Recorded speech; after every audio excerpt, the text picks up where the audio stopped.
Hello दोस्तों, आप लोग कैसे? आशा करते हैं कि आप अच्छे होंगे, स्वस्थ हैं। आपको बता थे कि हम आपके लिए जीडी कांस्टेबल 2024 के पिछले साल के प्रश्न करवा रहे हैं। तो लगभग आपके लिए अभी तक हम कह सकते हैं 140 प्लस वीडियो बन चुके हैं। अगर आप नहीं देखे हैं प्ले स्टोर में जाकर देख सकते हैं। जीडी कांस्टेबल 2023-24 नाम से प्ले स्टोर बना है, जाकर देखिएगा।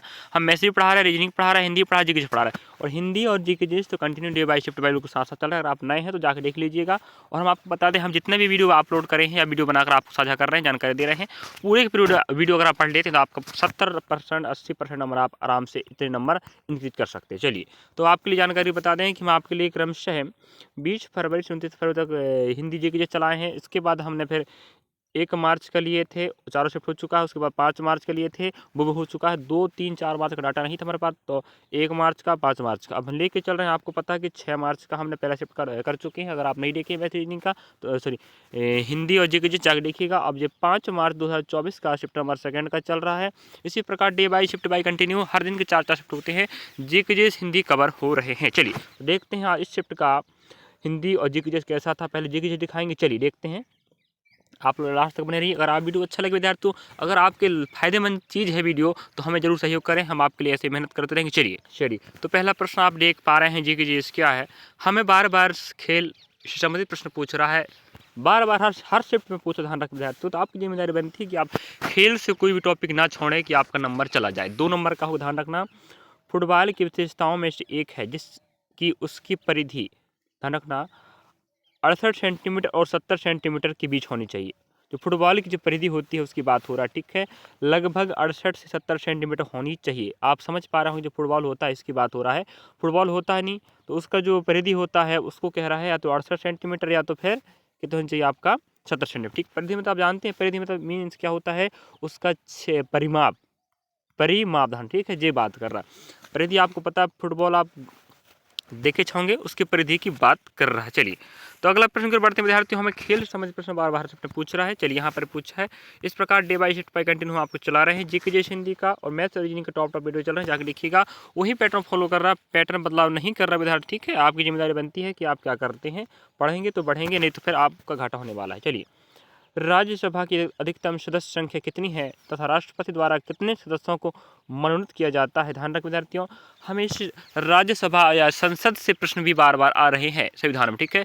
अनुच्छेद आपको भाग आ रहा है, मौलिक अधिकार आ रहे हैं, मौलिक कर्तव्य आ रहे हैं, और आपको संसद मतलब राज्यसभा, लोकसभा और आपका राष्ट्रपति से प्रश्न बार बार आ रहे हैं। तो आप लोग पढ़ लीजिएगा। ध्यान रख विद्यार्थियों, 250 सीटें होती हैं, जिसमें से 12 सदस्यों को कौन मनोनीत करता है? राष्ट्रपति करता है, पदेन।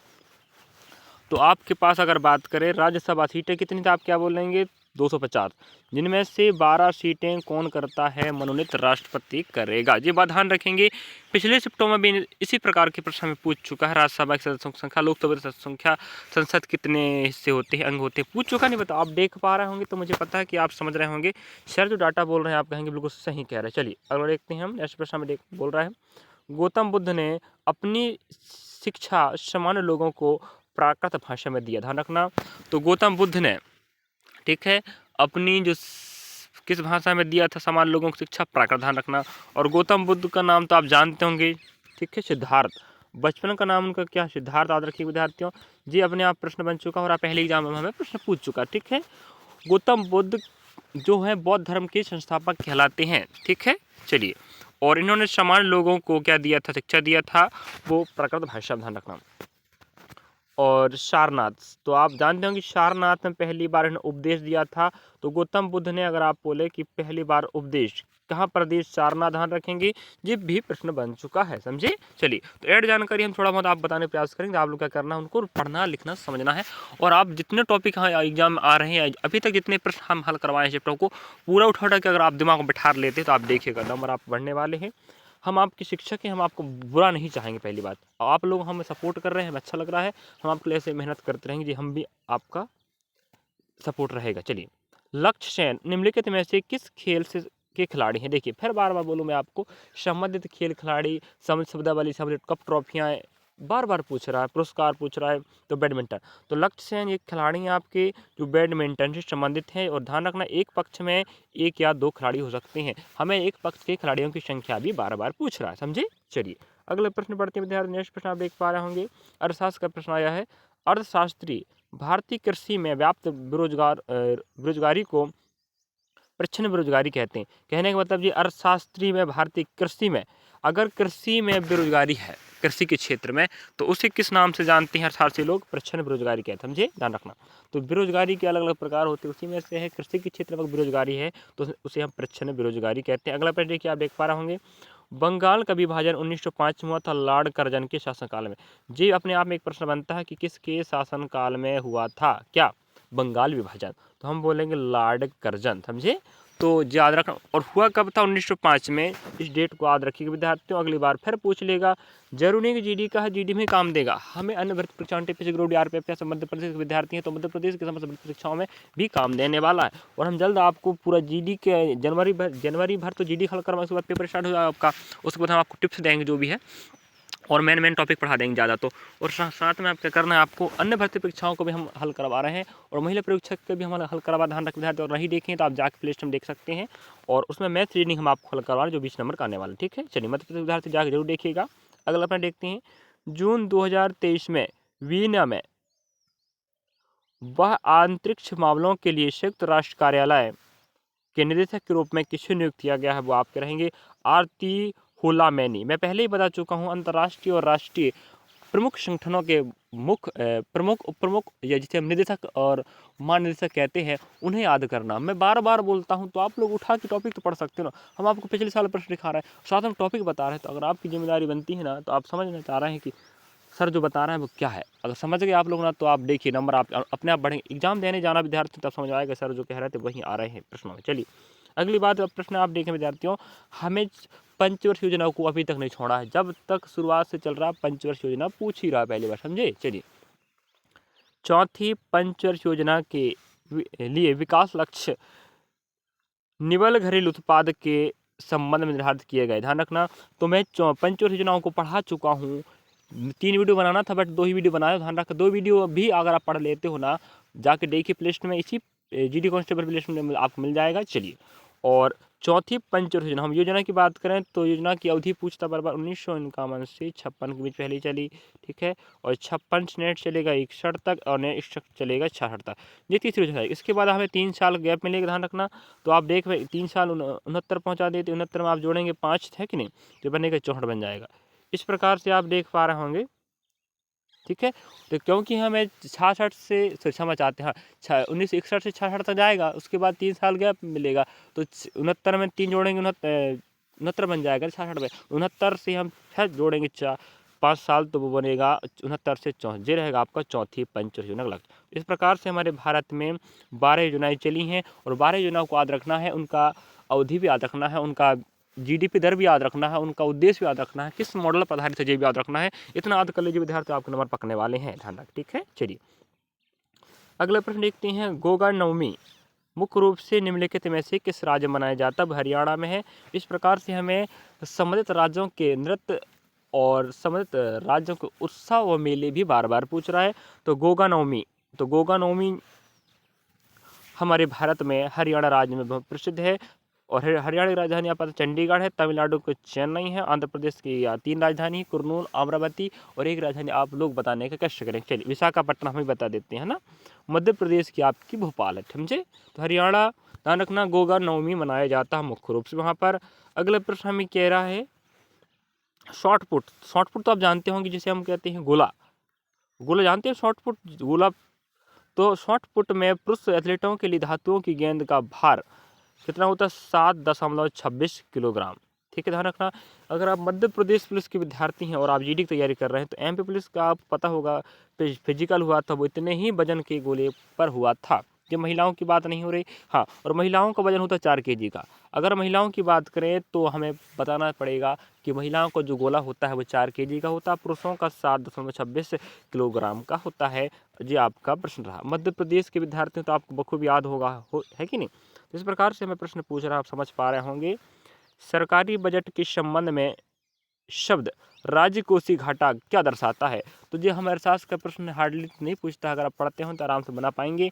तो राजकोषीय घाटा विद्यार्थी हमें बताता है सरकारी राजस्व और सरकारी व्यय के बीच का अंतर। मतलब है कि सरकार कितना पैसा कमा रही है, सरकार के पास कितना पैसा है, और सरकार कितना खर्च कर रही है, ठीक है। इन दोनों के बीच के अंतर को केवल राजकोषीय घाटा कहते हैं। चलिए अगला प्रश्न देखेंगे तो हम बता पाएंगे यहाँ पर। नेक्स्ट प्रश्न हमें क्या रहा 11 नंबर का, ठीक है, देखिएगा।